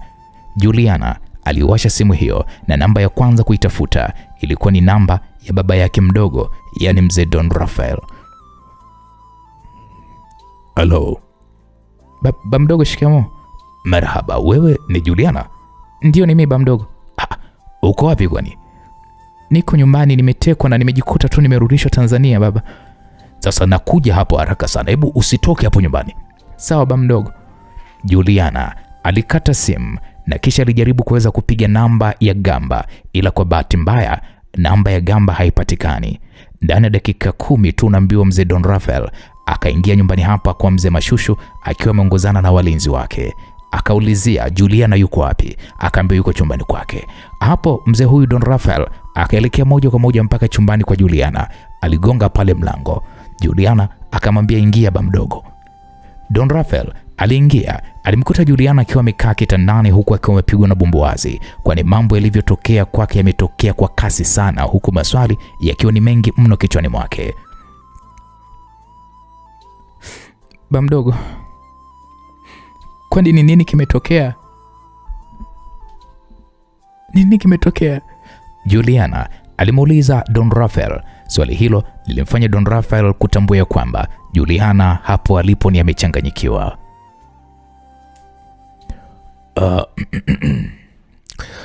Ni story ndefu, ila kwa sasa hebu tumshukuru Mungu ya kwamba umerudi ukiwa uko salama. Baba, mama na Gamba nao je? Wapo njiani pia, na wao wanakuja kutoka Uingereza. Ndio, na watafika mara baada ya kama masaa mawili. Baba mdogo, ni nini kimetokea? Kusema ule ukweli siwezi kujibu hilo swali Juliana, kwa sababu mimi sikuwepo huko Uingereza, ila wenye majibu sahihi nadhani ni Gamba. Unaweza kumpigia simu? Yupo kwenye ndege kwa sasa na namba yake kusema ule ukweli haipatikani. Juliana alionekana kuzungumza kwa kuchoka. Sasa Juliana, ninakuacha hapa nyumbani. Hebu hakikisha ya kwamba hutoki. Sawa? Hutoki hapa nyumbani. Mimi kuna mahali naelekea na kisha nitarudi, ila walinzi wataongezwa kwa ajili ya kuweza kuweka usalama zaidi. Sawa baba mdogo, nimekuelewa. Kwa sasa oga, pata chakula ili uweze kuwa vizuri. Sawa baba mdogo. Aya, sawa. Hapo mzee huyu Don Rafael alitoka ndani hapo na kisha akaelekea moja kwa moja getini. Hivi huyu binti amefikaje hapa ndani? Don Rafael aliuliza huku akiwa anamtazama mlinzi wa getini, na mlinzi wa getini akamwelezea namna Juliana alivyokuwa amefika, kwa sababu yeye alisikia tu sauti ya Juliana. Mzee huyu akasema, kwani si kuna CCTV kamera hapo nje? Ndio mkuu. Naam. Don Rafael alirudi ndani akiwa na msaidizi wake. Wakaingia pale ndani ya chumba kinachohifadhi taarifa zote zinazohifadhiwa na kamera za CCTV kamera.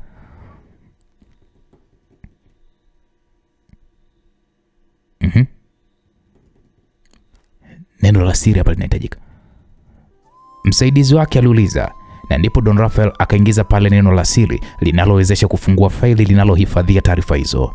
Don Rafael akasema, hebu rudisha nyuma hiyo video, rudisha nyuma kidogo. Don Rafael alizungumza huku akitoa macho kwenye TV kubwa iliyopo ndani hapo. Wamefunika nyuso zao. Don Rafael alizungumza huku akitazama wanaume wawili wakimshusha Juliana ndani ya gari, na wao wakarudi ndani ya gari na kuondoka kwa kasi hilo eneo. Akaipiga picha gari hiyo, ilikuwa ni Harley Lexus. Picha ya gari hiyo akaituma kwa vijana wake wote ndani ya jiji la Dar es Salaam. Akasema, hawa tunawatafuta, lazima tuwapate. Gamba alizungumza huku akipiga moja ya picha. Mlinzi wake huyo akasema, ndio mkuu. Hebu ngoja kwanza nimtumie picha huyu. Don Rafael akaisambaza ile picha kwa watu wake, akapiga simu kuwauliza kama umeipata hiyo picha ya gari. Vijana wakasema, ndio mkuu, tumeipata picha na tunawasaka, na nimeshatuma na vijana mikoa mingine yote kuhakikisha kwamba hii gari inakamatwa haraka iwezekanavyo. Don Rafael akasema, hebu hakikisheni hiyo gari haitoki nje ya Dar es Salaam, haitoki nje ya Tanzania. Vijana wake wakamwambia, sawa mheshimiwa. Basi Don Rafael alikata pale simu, akamwambia kijana wake, sikiliza, tunaelekea uwanja wa ndege, lazima watakuwa wanamsubiria Gamba. Mlinzi huyu akasema sawa. Basi kweli wakaingia ndani ya magari, wakaondoka eneo hilo kwa mwendo wa kasi mno. Msikilizaji, mara baada ya kumshusha Juliana nje la geti ya nyumba yao, moja kwa moja wakaelekea katika safe house ya M15 iliyopo Mbezi Luis. Waliacha pale gari waliokuwa wametoka nayo nchini Kenya, wakabadilisha pale nguo na kisha wakaingia ndani ya gari nyingine, ilikuwa ni aina Range Rover Sport. Wakaondoka jijini Dar es Salaam kwa sababu waliziona vizuri kamera zilizopo nyumbani kwa mzee Mashushu, na wakatambua fika lazima watatafutwa. Ili sasa kuwapiga chenga wanaowasaka ni lazima wabadilishe gari na mavazi yao, huku wakiamini kabisa ya kwamba sura zao haziwezi kuonekana.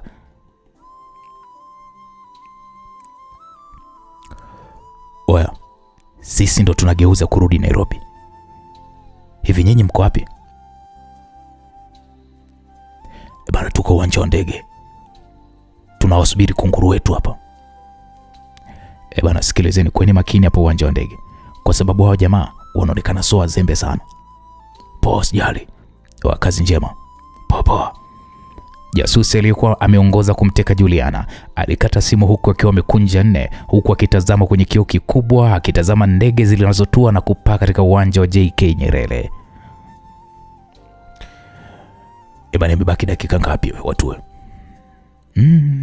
Zibaki kama dakika 45 hivi, alijibu huku akiendelea kunywa kahawa taratibu. Macho yake yakaendelea kuchunguza abiria waliopo katika hilo eneo. Naam, msikilizaji, upande wa pili tunapata kumwona Lina alizungumza na kisha akampatia Gamba simu iliyokuwa imepigwa ndani ya ndege. Lina alisema, Gamba, kuna simu yako hapa. Yes, hello Gamba, panaongea. Ni mimi hapa naongea, Tayana. Niambie Tayana. Salama. Sasa sikiliza Gamba, kwa taarifa za watu wangu wanadai kwamba wale majasusi waliomteka Juliana wako uwanja wa ndege, wanasubiria kuwapokea. Wapi? Dar es Salaam? Ndio. Ndege yao ilionekana jijini Nairobi, Kenya, na walimshusha Juliana Nairobi, wakamkabidhi kwa watu wengine na nakutumia picha zao. Ikiwezekana hao waliompokea wakamatwe.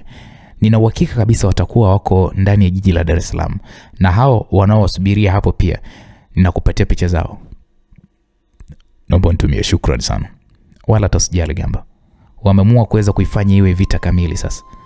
Kwa kweli, ile tutajua tuna namna ya kuweza kukabiliana nao. Okay, nimezituma hapo kwenye simu yako. Vipi hali ya mgonjwa? Ipo tu vile vile. Daktari anawasubiria uwanjani hapo. Okay, sawa Tayana. Tumbakisha dakika kama 30 kabla ya kuweza kutoa. Na kutakia safari njema Gamba. Nashukuru kwa kila kitu Tayana. Usijali Gamba. Hapo Gamba alikata simu. Lina, una nguo za ziada? Unamaanisha? Baibui? Hapana. Okay, sawa, ngoja tuchange karata vizuri. Hawa puuzi wanajihisi ya kwamba wako smart sana kuliko sisi. Gamba alizungumza huku akiwa anatazama picha hizo mara baada ya kuwasha wifi, na kisha akatumia internet iliyomo ndani ya ndege hiyo, akaipiga namba ya Don Raphael kwa kupitia WhatsApp audio call. Akamsalimia pale, mzee shikamoo. Marahaba Gamba, nashukuru sana umenipigia. Hebu habari nzuri ni kwamba Juliana ameshafikishwa nyumbani hapa.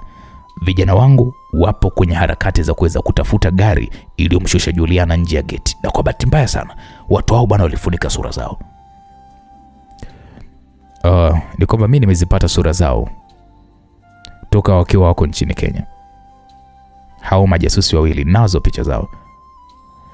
Hakikisha ukituma watu wako wawe wana uwezo wa kupambana nao, na kama hawawezi basi hakikisha unatumia askari ama majeshi kuweza kuwazuia kutoka nchini. Na pia mzee, nimekutumia picha ya majasusi wengine wawili waliopo uwanja wa ndege. Hao ndio waliomteka Juliana akiwa yuko nchini Uingereza na wakampeleka mpaka Kenya. Gamba, mimi niko hapa uwanja wa ndege. Basi vizuri sana mzee wangu. Kama umefanikiwa kuwaona, hakikisha hufanyi jambo lolote la kuweza kuwashtua, na nahitaji wakamatwe na mamlaka za uhamiaji, kwa sababu sidhani kama wana taarifa yoyote mamlaka za uhamiaji, au sidhani kama hao wana kibali cha kuendesha operesheni zao za kijasusi ndani ya nchi. Okay, sawa Gamba, nimekuelewa. Lakini mzee wangu, ombi langu la mwisho, ukiwa unakuja ndani ya ndege kunipokea au daktari akija, naomba uje na baibui. Kuna mtu ambaye anahitaji kuweza kushuka naye, amenisaidia sana. Okay, sawa. Hilo baibui inahitaji la ukubwa gani? Mwili wa wastani tu wa mwanamke. Okay, sawa, hakuna neno. Hapo Gamba alikata simu huku akiwa ameshazituma picha zote kwa mzee huyu Don Raphael. Don Raphael akazituma picha hizo kwa kiongozi ambaye ni wa vijana wake.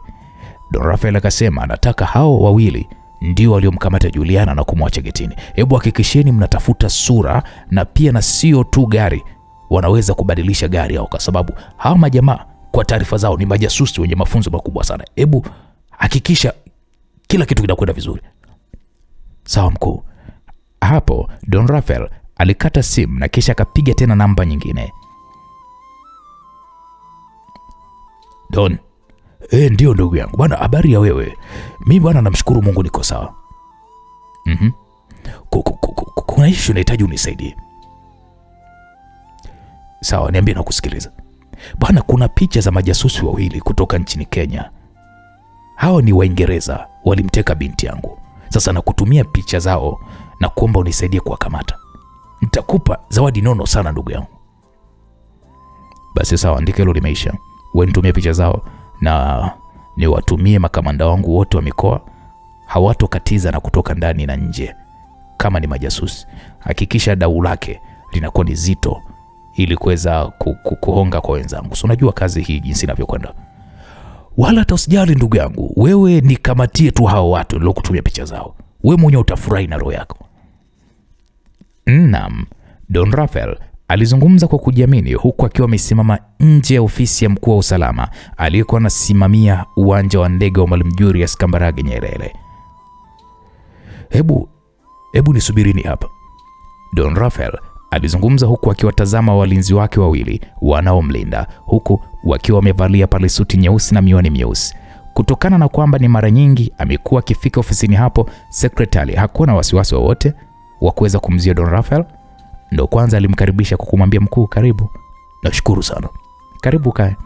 Mkuu huyu wa ulinzi alizungumza huku akiwa na tabasamu, kwani kuiona tu sura ya Don Raphael ni pesa, kwani ni kazi nyingi tu wamefanya na zinaenda kama vile Don Raphael yeye mwenyewe alivyokuwa anahitaji. Don Raphael akasema, bwana sikiliza, kuna ndege wawili wako uwanjani hapa. Nahitaji uwaweke chini ya ulinzi. Vipi kwani? Wamekuvurugia biashara yako? Hapana, hawa wahuni walifanya uhuni wakiwa nchini kwao huko Uingereza, bila ya kujua kwamba hata sisi ngozi nyeusi ni wahuni kuliko wao, na tuna njia nyingi sana za kufanya uhuni wetu weusi. Kwa hiyo wako hapa airport. Picha zao hizi hapo. Don Raphael alimkabidhi mkuu huyu wa idara ya ulinzi wa uwanja mzima.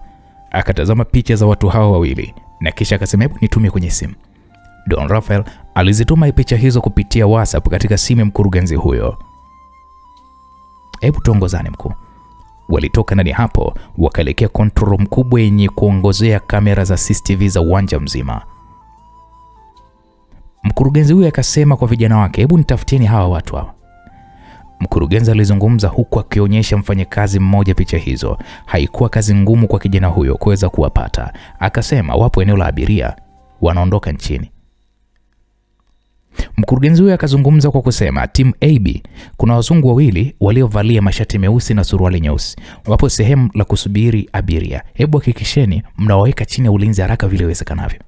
Mkuu huyu alizungumza huku akiwa ameshika simu ya upepo. Akasikia pale akiambiwa over, tumewaona. Wanajeshi 4 wenye bunduki huku akiwa na mbwa wakubwa wawili walianza kuwasogelea majasusi hao. Jasusi mmoja akasema, mbona kama wajamaa, mbona kama wametushtukia. Jasusi mmoja alizungumza huku akiwatazama wanajeshi hao ambao walikuwa wanawasogelea. Shit. Wasikiliza mwanangu. Hapa inatakiwa tuwe wapole. Hao jamaa wameshtukia. Na okay, poa. Wakati wanajadiliana hayo, mwanajeshi mmoja akawaambia, hey, mikono juu.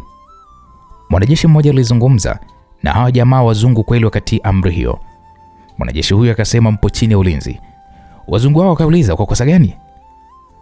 Mwanajeshi huyo akasema, mna haki ya kukaa kimya na kila mtakachoweza kukizungumza kinaweza kikatumika mahakamani. Geukeni nyuma. Mwanajeshi huyo alizungumza, wakawapiga pingu wote wawili, wakapelekwa katika ofisi za mahojiano.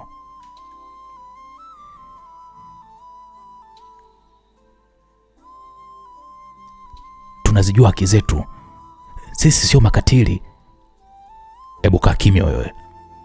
Afisa mmoja wa jeshi aliwanyamazisha kwa kuwapa onyo kwa maneno huku akiwa anawakazia macho. Naona kazi imekamilika. Mkurugenzi alizungumza huku akimtazama mzee Don Rafael. Basi hakuna shaka, kuna mzigo hapo unaingia ndani ya akaunti yako ya kila siku. Hebu hakikisha huachi mpaka nitakapoondoka hapa uwanjani. Na kingine, tunawahitaji kwenye chemba zetu. Hilo limeenda sawa mkuu. Don Rafael alipotoa maagizo hayo, akarudi alipokuwa Dr. Ray na msaidizi wake ambao aliwapokea masaa kadhaa yaliyokuwa imepita, na kisha akaongozana nao uwanjani hapo kuhakikisha ya kwamba wanampokea mzee Mashushu pamoja na kijana Gamba. Mkuu, baibui hili hapa mkuu loniagiza. Msaidizi wa Don Rafael alizungumza huku akimwonyesha mzee huyo baibui hilo. Mzee Don Rafael akasema okay, safi. Wakakaa eneo hilo kwa takribani kama dakika 10 hivi, na ndipo simu ya mzee Don Rafael iliweza kuita. Gamba. Tumeshatua mzee. Tupo eneo la ndege binafsi. Okay, sawa, nakuja hapo. Don Rafael alizungumza na kisha akaondoka eneo hilo akiongozana na vijana wake akiwamo Dr. Ray pamoja na wasaidizi wake. Wakafika ilipokuwa ndege binafsi iliyokuwa imekodishwa kutoka nchini Uingereza kuwaleta nchini Tanzania. Na hapo ndipo mzee huyu Don Rafael akiongozana na Dr. Ray pamoja na msaidizi wa Dr. Ray wakaingia ndani hiyo ndege. Gamba, karibuni sana Tanzania. Tunashukuru. Mgonjwa yule pale. Gamba alizungumza na Dr. Ray pamoja na msaidizi wake, moja kwa moja wakaelekea katika kitanda cha mgonjwa ambaye ni mzee Mashushu. Anaitwa Lina. Lina, huyu ni bosi wangu anaitwa Don Rafael. Nashukuru kwa kufahamu. Nashukuru nawe, karibu sana Tanzania. Na imani baibui ni kwa ajili ya huyu mrembo. Yeah. Don Rafael akamkabidhi Lina baibui hilo na akaondoka eneo hilo na kuelekea bafuni kwa ajili ya kubadilisha. Hali yake ipo vile vile, si ndio? Yeah, iko vile vile. Na tunaweza tukamshusha na kumwingiza ndani ya gari ili akaendelee kupatiwa matibabu. Okay, ni sawa, hakuna shida. Don Rafael alijibu na vijana wake waliingia kwa umakini mkubwa sana, wakawa wanashusha kitanda alicholala mzee Mashushu na wakaingiza ndani ya gari la wagonjwa. Mimi na huyu binti nadhani tutaingia ndani ya gari la wagonjwa. Kwani huyu binti harudi na hii ndege? Hapana, ni story ndefu kiasi. Sawa, hakuna neno.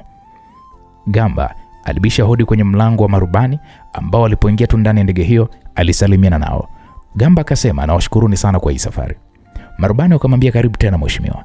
Gamba akasema sawa sawa, mimi niwatakie safari njema ya kurudi nchini Uingereza. Marubani wakasema asante na tumeshapata maelekezo kuhusiana na mhudumu. Gamba akasema okay sawa. Basi Gamba akatoka ndani ya chumba hicho na akamwacha Lina akitoka ndani ya chumba cha kubadilishia nguo. Lina muda huo alikuwa amevaa baibui alilokuwa amelivaa likiwa limemkaa vizuri mno mwilini mwake, huku uso wake akiwa ameufunika na baibui hilo na akawa amebakisha macho tu. Walishuka ndani ya hiyo ndege. Uingia ndani gari la mzee. Mimi naingia ndani ya gari ya wagonjwa. Sawa. Lina aliingia ndani ya gari alilokuwa amelipanda mzee Don Rafael na safari ya kuondoka eneo hilo ikaanza kwa mwendo wa kasi, huku kijana Gamba akimtazama Dr. Ray pamoja na msaidizi wake. Kwa mtazamo wako anaweza kapona? Gamba alimuuliza pale Dr. Ray. Acha tuangalie kitakachoweza kutokea. Okay, sawa. Walifika katika nyumba ya Don Rafael ambayo ulinzi wake ulikuwa ni mkali kama ikulu. Kitanda cha mzee Mashushu kikashushwa na moja kwa moja kikapelekwa ndani ya chumba kilichokuwa kimeandaliwa kwa ajili yake.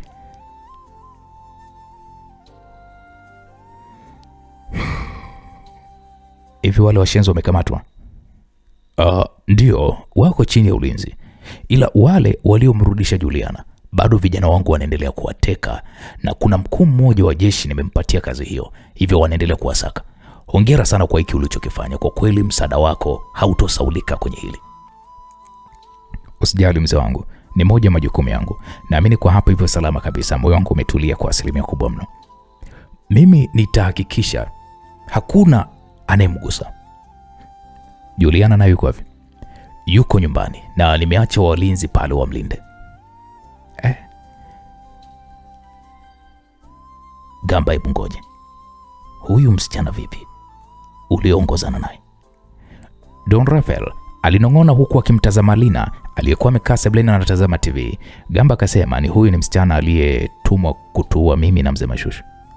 Sasa mbona umemleta mpaka hapa? Tulia mzee wangu. Kama ungetaka kutuua sasa hivi ungekuwa umeshaenda uwanja wa ndege kupokea maiti zetu, kwa sababu mtoto mzuri kama yule sio rahisi kuweza kujua kama ni muuaji. Aise, ni kweli. Hivyo nimeamua kuweza kumwokoa kutoka kwa mabosi wake ambao kwa namna moja ama nyingine ni lazima tu atamsaka mara baada ya kuweza kujua ameungana na sisi. Vipi, kwenye mapigano yuko vizuri? Yuko zaidi ya vizuri. Nahitaji kumweka pamoja na wasaidizi wangu. Aise, hapo utakuwa umecheza kama Maradona.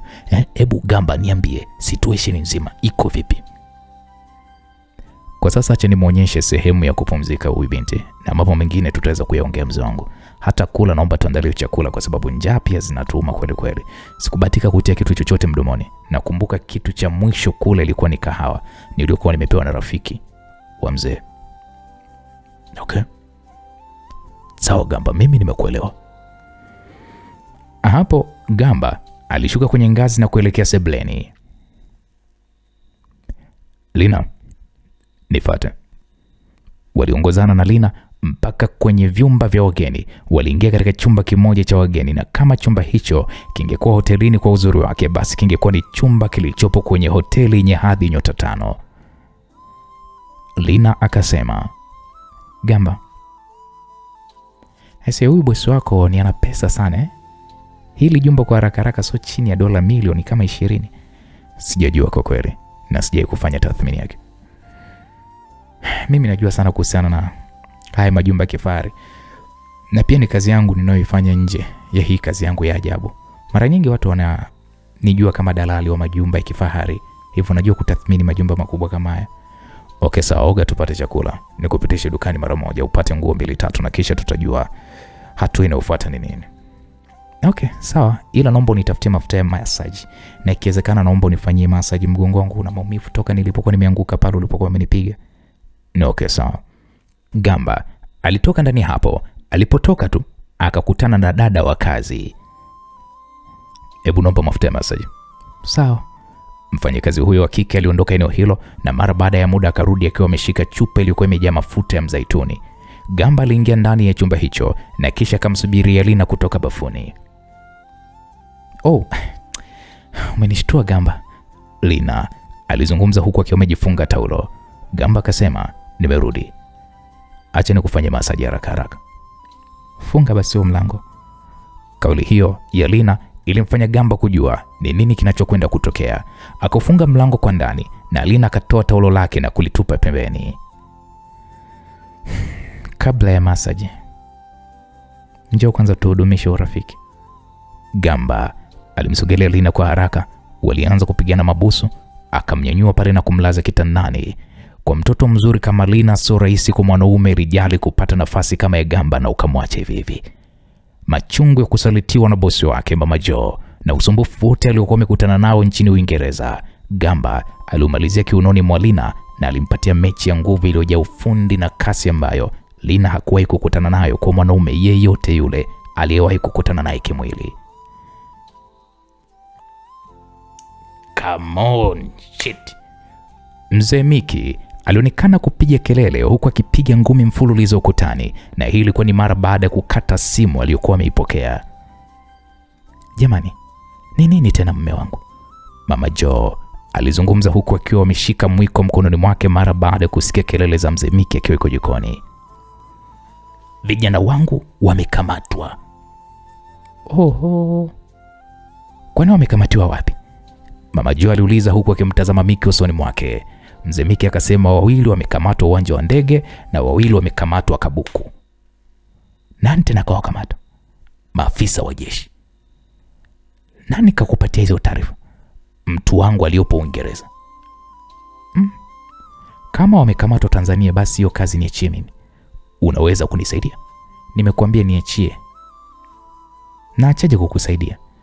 Na wakati mwingine hizi kazi tupeleke watu wa kukodi na sio maafisa wa kiserikali, kwa sababu naamini ubalozi wa Uingereza hauna taarifa yoyote kuhusiana na majasusi hao waliokamatwa, na mbaya zaidi ni kwamba wakijulikana ni majasusi inaweza kuwa ni hatari zaidi kwa mahusiano ya nchi mbili, na wakijua umehusika kila kitu kitabumburuka kama wewe ni spy wa Uingereza kwa nchi za Afrika. Alafu kweli ndio hivyo, hebu kuwa makini sana. Simu yangu kwani iko wapi? Ile pale. Mama Jo alichukua simu yake mezani na kisha akatafuta moja ya namba akaipiga.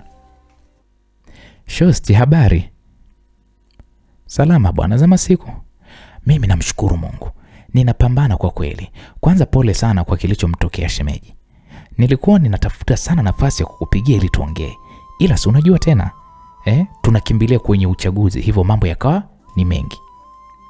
Najua shosti yangu, wala hata usijali. Ila shemeji anaendeleaje? Kiasi chake ni mzima. Aise, pole sana. Nashukuru. Shosti yangu bwana, mimi naomba unisaidie. Kuna maafisa 4 wa Uingereza. Kuna kazi moja walikuwa wananisaidia. So wamekamatwa na maafisa wetu wa jeshi hapo nchini. Kama unavyojua, sipo kwenye system na siwezi kufanya chochote. Na kama unavyojua bado ninawasaka waliomletea shida mume wangu. Mama Jo alizungumza hivyo. Sawa, basi nitampatia shemeji yako majina yao. Hebu naomba nitumie picha zao nishughulikie sasa hivi. Sawa, nashukuru sana Rahabu. Wala hata usijali, tuko pamoja. Mama Jo alikata simu na hapo Mzee Miki akampatia picha za majasusi hao 4 waliokuwa wamekamatwa na picha zao akamtumia mke wa rais afahamikae kwa jina la Rahabu. Msikilizaji, upande wa pili simu ya Don Rafael ilianza kuita. Aliipokea kwa haraka kwa sababu alikuwa anaamini simu hiyo itampa habari njema. Don Rafael akasema, nipange ndugu yangu. Bana, kazi yako vijana wangu wameifanya vizuri. Wale raia 2 wamekamatwa Kabuku wakiwa hapo kwenye harakati za kuondoka nchini, na pia nimesikia 2 wamekamatwa uwanja wa ndege. Ndio, hao walipokuwa wanakamatwa uwanja wa ndege nilishuhudia. Nahitaji waletwe hao kwenye chemba yetu washughulikiwe. Lakini mkuu, habari sio nzuri mzee wangu. Imekuwaje tena? Bwana, amri imetoka kwa mmoja wa wakuu Ikulu kwa rais, na ameagiza waachiwe haraka sana. Na tumefuata amri hiyo mzee wangu. Hili swala hadi sasa hivi lipo nje ya uwezo wetu. Na hapa napozungumza na wewe, vijana wanapelekwa uwanja wa ndege, wanasubiriwa na wenzao waingie ndani ya ndege waliokuwa wamekuja nao waondoke nchini. Taarifa hii ilimwacha mzee Don Raphael mdomo wazi, kwani alichokitarajia sicho alichoambiwa, kwani kwa swala hilo mpaka kuhusishwa kwa rais. Imekuwaje? Bwana, mambo yanazidi kupamba moto. Kadri karata zinavyozidi kuchangwa pande zote mbili, basi ndivyo zinavyozidi kuchanguliwa kwa pande zote mbili. Bwana, si upande wa Gamba wala sio upande wa Mzee Miki uliofanikiwa mpaka sasa hivi. Sasa unahisi nini kitatokea? Usikose kufuatilia huu mzigo katika sehemu ya 17 unaoitwa Hitman Driver. Langu jina naitwa Anko Jisimulizi. Asante kwa time yako, nikutakia wakati uliomema. Bye bye.